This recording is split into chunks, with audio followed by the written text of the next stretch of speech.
Neyyattinkara ധനൂച്ചപുരത്ത് retired nursing അസിസ്റ്റന്റായ 75-കാരി സെലീനാമ്മയുടെ മരണത്തിൽ ദുരൂഹത ഉയർന്നതിനെ തുടർന്ന് കല്ലറ തുറന്ന് പരിശോധന നടത്തി. സെലീനാമ്മയുടെ മകൻ RDOയ്ക്ക് നൽകിയ പരാതിയുടെ അടിസ്ഥാനത്തിലാണ് കല്ലറ പൊളിച്ച് മൃതദേഹം പുറത്തെടുത്ത് പോസ്റ്റ്മോർട്ടം ചെയ്യാൻ പാറശാല പോലീസ് നടപടിയെടുത്തത്. മരണാനന്തര ചടങ്ങിന്റെ ഭാഗമായി മൃതദേഹം കുളിപ്പിച്ചപ്പോഴാണ് സെലീനാമ്മയുടെ ദേഹത്ത് മുറിവും ചതവുമൊക്കെ കണ്ടെത്തിയത്. മാത്രമല്ല, സെലീനാമ്മയുടെ ആഭരണങ്ങളടക്കം കാണാനില്ലായിരുന്നു. എന്നാൽ സംസ്കാരത്തിന് പിന്നാലെയാണ് സെലീനാമ്മയുടെ മകൻ ഈ വിവരങ്ങളൊക്കെ തന്നെ അറിയുന്നത്. മൃതദേഹം പുറത്തെടുത്ത് പോസ്റ്റ്മോർട്ടം ചെയ്യാൻ ജില്ലാ കളക്ടറുടെ അനുമതി തേടിയിരുന്നു. പാറശാല താലൂക്ക് ആശുപത്രിയിലെ മുൻ ജീവനക്കാരി കൂടിയായിരുന്ന സെലീനാമ്മ ഒറ്റയ്ക്കായിരുന്നു വീട്ടിൽ താമസം. മരണവിവരം അറിഞ്ഞെത്തിയ ബന്ധുക്കൾ വാർഡ് മെമ്പറുടെ സാന്നിധ്യത്തിൽ മരണാനന്തര ചടങ്ങുകൾ മണിവിളപ്പള്ളിയിൽ നടത്തുകയായിരുന്നു. തുടർന്ന് മകൻ രാജു സെലീനാമ്മയുടെ ആഭരണങ്ങൾ വിൽക്കാൻ കൊണ്ടുപോയപ്പോഴാണ് സെലീനാമ്മ അണിഞ്ഞിരുന്ന ആഭരണങ്ങളെല്ലാം തന്നെ മുക്കുപണ്ടമാണ് എന്നത് മനസ്സിലാക്കിയത്. തന്റെ അമ്മയുടെ ശരീരത്തിലുണ്ടായിരുന്ന സ്വർണ്ണാഭരണങ്ങൾ നഷ്ടപ്പെട്ടുവെന്നും മൃതദേഹത്തിൽ ചില പാടുകൾ കണ്ടെത്തിയതിൽ ദുരൂഹതയുണ്ടെന്നും കാട്ടി മകൻ രംഗത്തെത്തിയത്.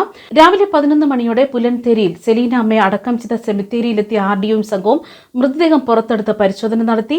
നമ്മുടെ ബന്ധുക്കൾ നമ്മളെ പ്രഷർ ചെയ്തു, കാര്യങ്ങൾ അന്വേഷിച്ചു. അപ്പം ഞാനും നോക്കിയപ്പം ഈ മാല എവിടെ പോയി? മാല അമ്മ ഒരിക്കലും ആർക്കും പണയം വയ്ക്കാൻ കൊടുക്കത്തില്ല. വള, മോതിരം, കമ്മലൊക്കെ മാർങ്ങിനെടുത്ത് കൊടുക്കും. പക്ഷെ മാല അമ്മ കരുത്തി നൂരത്തില്ല. നഷ്ടപ്പെട്ട സ്വർണ്ണാഭരണങ്ങൾ ഏകദേശം എത്ര പവൻ വരും? ഏകദേശം 5 പവനുണ്ട്. ഈ ഇപ്പോഴത്തെ ചടങ്ങുകൾ പൂർത്തിയായോ? വീണ്ടും സംസ്കരിച്ചു? സംസ്കരിച്ചു, ബാക്കി എല്ലാ കാര്യങ്ങളും കഴിഞ്ഞു.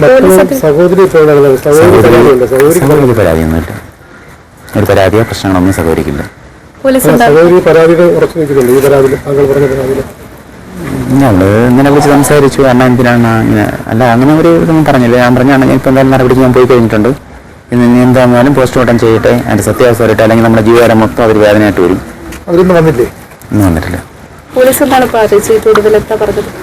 പറഞ്ഞിട്ടുണ്ട് പോസ്റ്റ്മോർട്ടം റിപ്പോർട്ട് വരുമ്പോഴേക്കും നിങ്ങളെ വിളിക്കും, ബാക്കിയുള്ള കാര്യങ്ങൾ നിങ്ങൾ ചെയ്യും പറഞ്ഞു.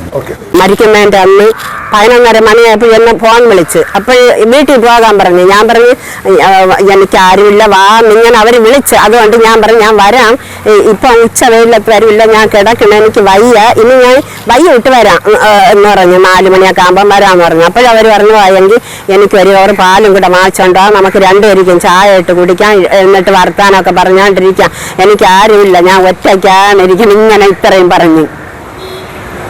അങ്ങനെ ഞാൻ പിന്നെ അവിടെ പോയപ്പോൾ 4:15, 4:30 ആവും. ആ സമയത്ത് ഞാൻ അവിടെ എത്തിയപ്പോഴത്തേക്കും ഇവര് മുറ്റത്ത് ഞാൻ നിന്ന് വിളിച്ചു നോക്കണം. വിളിച്ച് കുറേ വിളിച്ച് അവൻ വിളിയാക്കാത്തതുകൊണ്ട് അവരുടെ സിറ്റ് ഔട്ടിൽ അങ്ങ് കയറിപ്പോയി. സിറ്റ് ഔട്ടിൽ നിന്ന് കഥവ് ഇങ്ങനെ ശകലം കൂടെ ഞാൻ തുറന്നിട്ട് അവരെ വിളിച്ചു നോക്കണം. എന്നിട്ട് ഇവര് വിളിയാക്കൂല. അതുകൊണ്ട് പിന്നെ അതിൻ്റെ അടുത്തുള്ള ഹാള് മുറിയിലേക്ക് പോയി. ആ ഹാള് മുറിയിലേക്ക് പോയപ്പോൾ ഇവരെ ശകലം കാണാം, അവരുടെ കഥവിൻ്റെ അടുത്തുകൂടെ ശകലം കാണാം. അങ്ങനെ നോക്കിയാൽ ഇവർ ഉറങ്ങണം. ഞാൻ അപ്പോഴത്തേക്കും വിളിച്ചിട്ട് ഇവർ എണീക്കണില്ല. അപ്പം ഞാൻ ഇങ്ങനെ എണിക്കാത്തതുകൊണ്ട് എനിക്ക് എന്തിനാ പോലെ തോന്നി. ഞാൻ പുറത്തിറങ്ങി അടുത്തുള്ള ആൾക്കാരെയൊക്കെ വിളിച്ച്, ഈ നിൽക്കുന്ന സഹോദരനെ വിളിച്ച് കൊണ്ട് അന്ന് പോയി.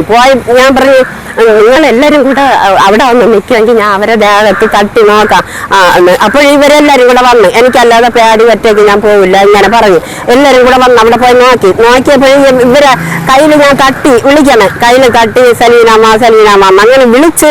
പക്ഷെ കൈ ഈ വിറക് തടി പോലെ, മരം പോലെ അങ്ങനെ ഉറച്ച് കല്ല് പോലെ ഇരിക്കണം. അങ്ങനെ കൈ അങ്ങനെ അവിടെ നിന്ന് പിന്നെ എല്ലാവരും ഒക്കെ ഫോൺ വിളിച്ച് അവരൊക്കെ അവിടെ നിന്നവരൊക്കെ വിളിച്ച് ആൾക്കാരൊക്കെ വന്ന് മരിച്ചുപോയ സലീനാമ്മയുടെ മോൻ്റെ മരുമോൾ അവിടെ വന്ന്, അവൾ പെട്ടെന്ന് വന്ന്. ഞാൻ പോയി ഒരു 10 മിനിറ്റ് ആയത് അവൾ അവിടെ വന്ന്. പിന്നെ അങ്ങ് എല്ലാവരും ഒക്കെ വരാൻ തുടങ്ങി. ഇവരുടെ ബന്ധുക്കൾ അവരെല്ലാം വന്ന്, അയൽവാസികളെല്ലാം വന്ന്, അങ്ങനെ ആള് നിറയെ വന്ന്.